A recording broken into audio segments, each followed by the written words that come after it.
Салам достор, кайрадан сиздер менен Байбилим медиа каналы, мен сиздер менен Аладдин Исламидинов. Урматтуу достор, биздин 33-чү сабагыбыз, биздин 32-чи сабагыбызды улантабыз. Урматтуу достор, биз сиздер менен дательный падежди өтүп атканбыз. Кыргыз тилинде биз сиздерге айтканбыз, көбүнчө га деген мүчөнү колдонобуз. Мисал үчүн атама, апама, Аладдинге, шаарга, базарга дегенде, базарга, агама дегенде, мисал үчүн же гама дегендер менен колдоносуз. Кыскасы, кыргыз тилиндеги га мүчөсүн кантип биз айтабыз, кантип орус тилинде га мүчөсүн берсек болот. Биз сиздер менен 32-чи сабагыбызда, урматтуу достор, эгерде мужской род менен боло турган болсо, биз анда у тамгасын коебуз деп айтканбыз. Мисал үчүн Аладдин, Аладдину, Асылбек, Асылбеку деп турган болсок, Асылбекке, Аладдинге деген маанини берет деп айтканбыз. Эми азыр биз сиздер менен женский роддо болсо, эгерде сөздүн этеги а тамгасы менен аяктаса, га деген мүчөнү бериш үчүн кандай окончание кылабыз, кандай өзгөртөбүз. Мисал үчүн, Наташа деген сөздү ала турган болсок, Наташа деген сөз кыргызчасы деле Наташа болот. Эми ушуну биз кантип Наташага деп айтабыз. Кантип Наташага деп айтабыз. Демек, эгерде этеги аягы а тамгасы менен аяктаган болсо, анда биз е тамгасына өзгөртөбүз. Мисал үчүн, Наташа, Наташе этегиндеги а тамгасын е тамгага өзгөртөбүз. Мисал үчүн, Наташа, Наташе деп айттык. Ошондо Наташе деп айткан болсок, Наташага болот.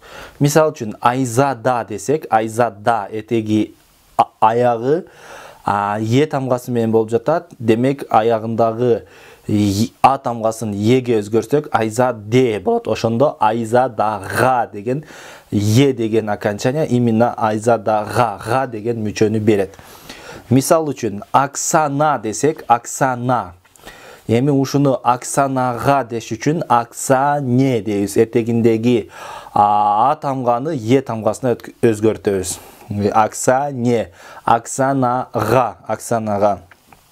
Нурзада дей турган болсок, мисал үчүн, ошоно эми Нурзада этеги а, Нурзаде, Нурзаде, Нурзадага болот. Нурзадага болот. Мисал үчүн, мен көбүнчө сүйлөп калабыз кыргызчада. Мен аялыма айттым. Аялыма. Демек, га деген мүчө бар да, мындачы аялыма айттым деген сөздү ушуну кантип беребиз? Орусчасын ала турган болсок, аялыма деген сөз жына. Аял деген сөз жына. Демек, жына. Эми ушуну аялыма дей турган болсок, жыне дейбиз. Жыне этеги аягы е тамгасы менен аякталат, а тамгасы менен аякталат. Демек, муну биз е тамгасын коебуз. Жыне десек, аялыма. Я сказал жыне. Мен аялыма айттым. Я сказал жыне. Эми мама деген сөздү ала турган болсок, мен апама айттым. Кимге? Апама дей турган болсок, демек, эми ошол мама деген сөздүн этегиндеги а тамганы е тамгасына өзгөртөбүз. Маме. Я сказал маме. Мен апама айттым. Андан кийин женщина дей турган болсок, аягында а тамгасы бар. Женщина десек, аягында а тамгасы бар. Ошону е тамгасына өзгөртсөк, аялга болот. Женщине, женщине. Я верю женщине дейбиз. Мен аялга ишенем. Я верю женщине. Мен аял затына ишенем. Учительница дей турган болсок, учительница этеги а тамгасы менен аякталып атат. Аягында а тамгасы бар. Демек, ошол а тамганы е тамгасына өзгөртө турган болсок, учительнице десек, мугалим эжекейге, мугалим эжеге, мугалим эжеге болот. Кимге? Мугалим эжеге. Мы позвонили учительнице. Мы позвонили учительнице. Биз мугалим эжейге чалдык.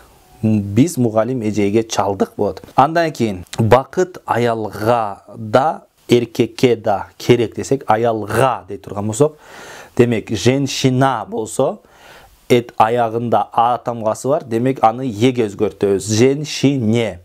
Ал эми мужчина дей турган болсок, мужчина эркек.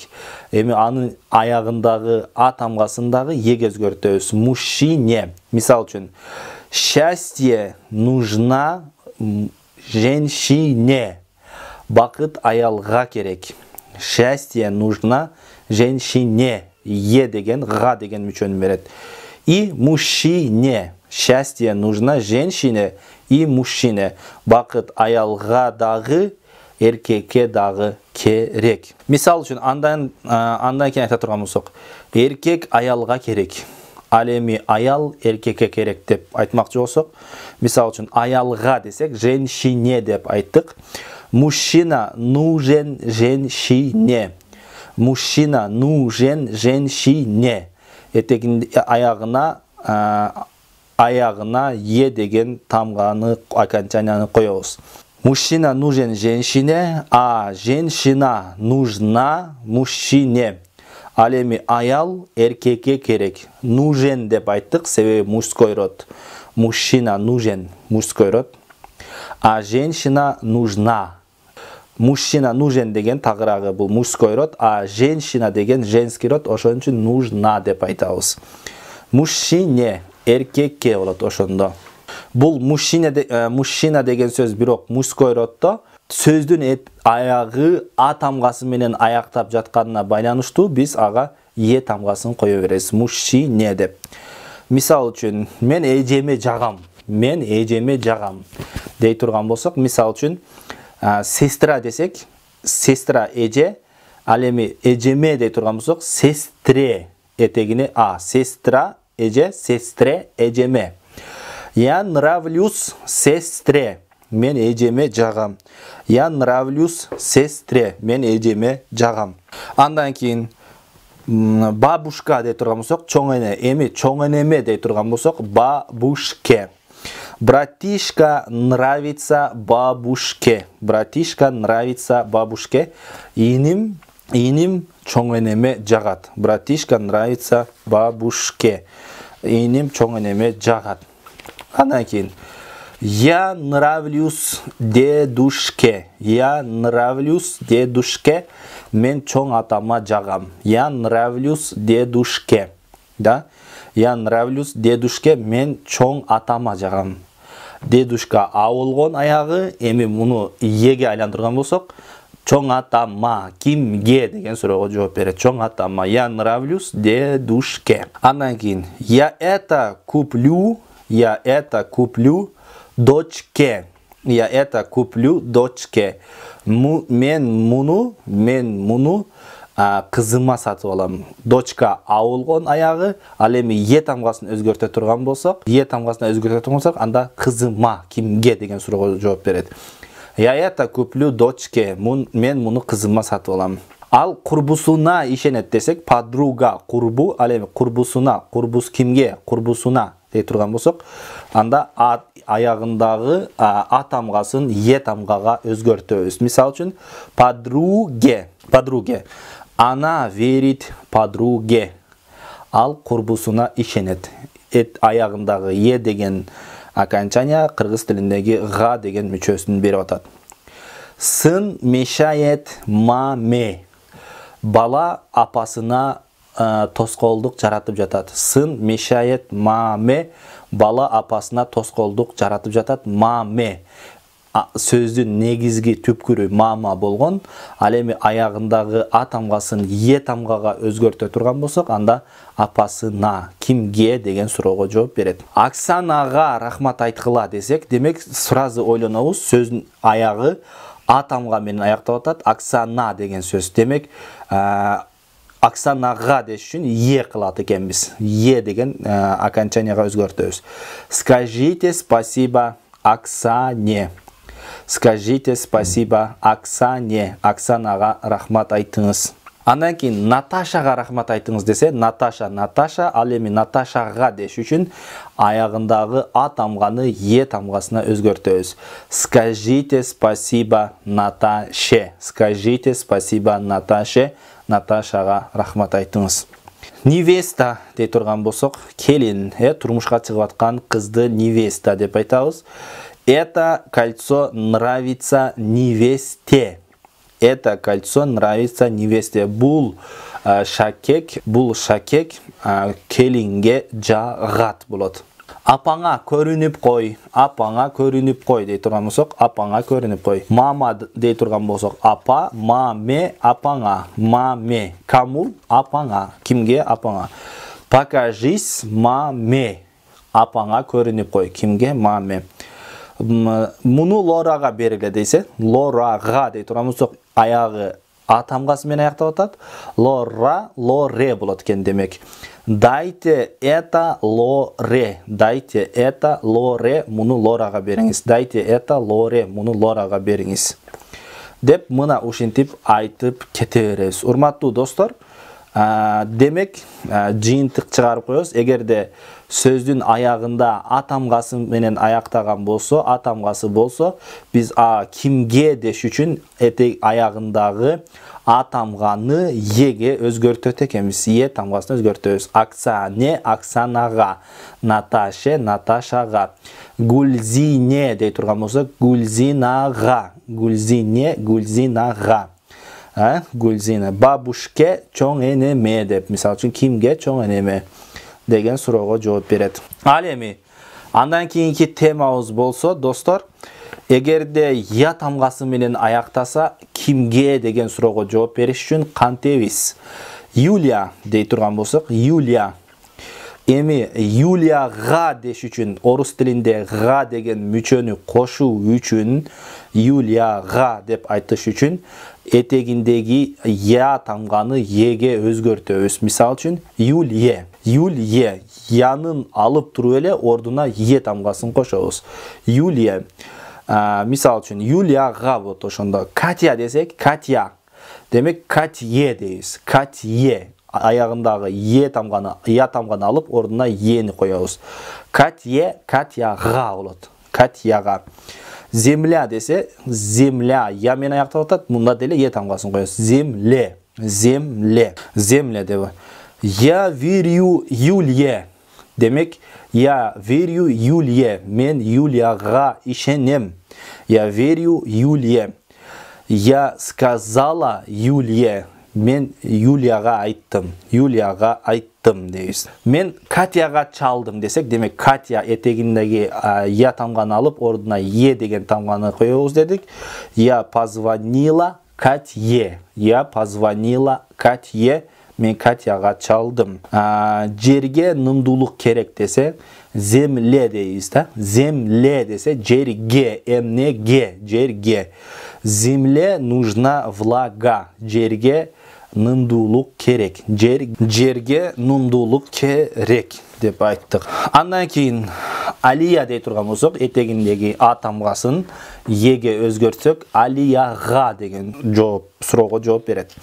Алия, Алие. Я рассказала это Алие. Мен муну Алияга айтып бердим. Я рассказала это Алие. Мен муну Алияга айтып бердим.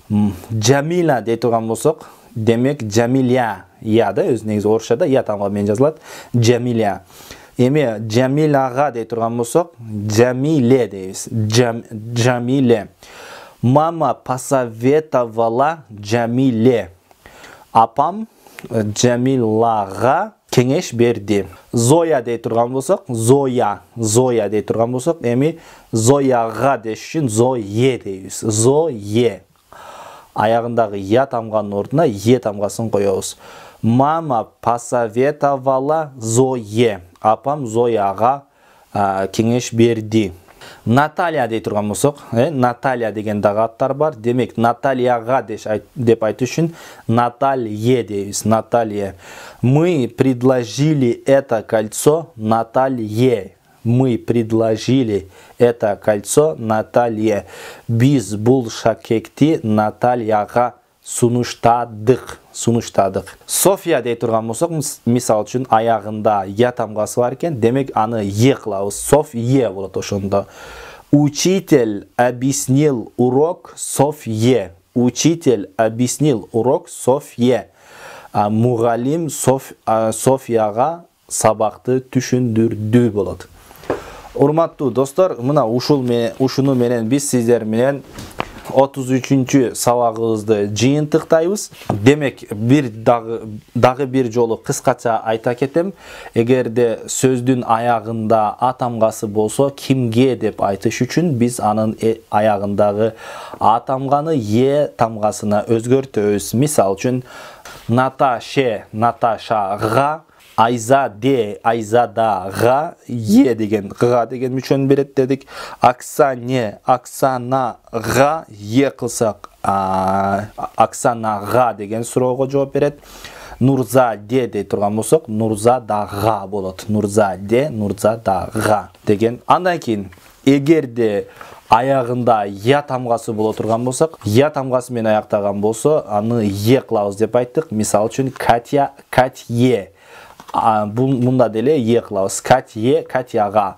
Юлияга болот. Е кылсак Юлияга болот. Аналияга болот. Аналияга. Мына ушинтип жасап кете бересиздер.